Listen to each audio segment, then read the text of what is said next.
کہ دین میں قرآن و حدیث اصل ہیں، ان کی تشریحات جو علماء امت سے منقول ہیں وہ اصل ہیں.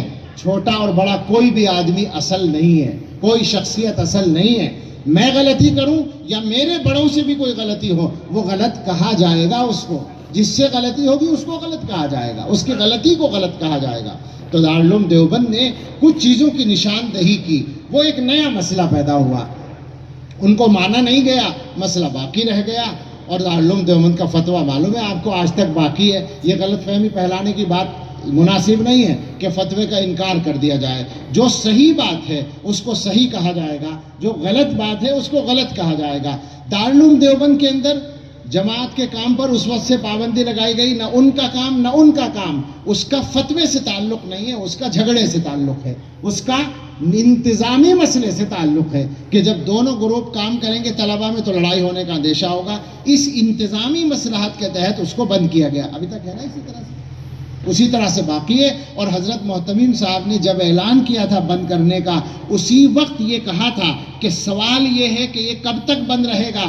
جواب یہ ہے مصالحت ہونے تک بند رہے گا. کل کو مصالحت کر لیں، کل کو ختم ہو جائے گا ہمارا فیصلہ. تو دو باتیں الگ الگ ہیں. کام وہاں پر دونوں فریق کا بند کیا گیا انتظامی مصلحت سے، لیکن جہاں تک فتوے کی بات ہے، واضح بات ہے کہ وہ فتویٰ اپنی جگہ باقی ہے. اور فتویٰ کسی کی ذات کے خلاف نہیں ہے، کسی سے ذاتی لڑائی نہیں ہے.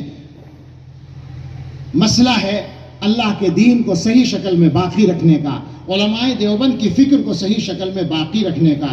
ہم اور آپ پابند ہیں اس بات کے کہ اللہ کے دین کی تشریح جو ہم تک پہنچی ہے، صحیح تشریح اس کو باقی رکھیں. اور آپ غور کریں کہ سارے اکابر سے الگ ہو کر، سارے اکابر امت کے طریقے سے الگ ہو کر کوئی آدمی صحیح رہ جائے، یہ ہو نہیں سکتا. آپ اس کو صفائی کے ساتھ سن لیں. اور اس کے بعد میں ایک بات اور کہوں گا، اگر جب تک آپ کی سمجھ میں بات نہ آئے، بات سمجھ میں آ جائے تو بہت اچھا، غلطی سمجھ میں آ جائے تو بہت اچھا، لیکن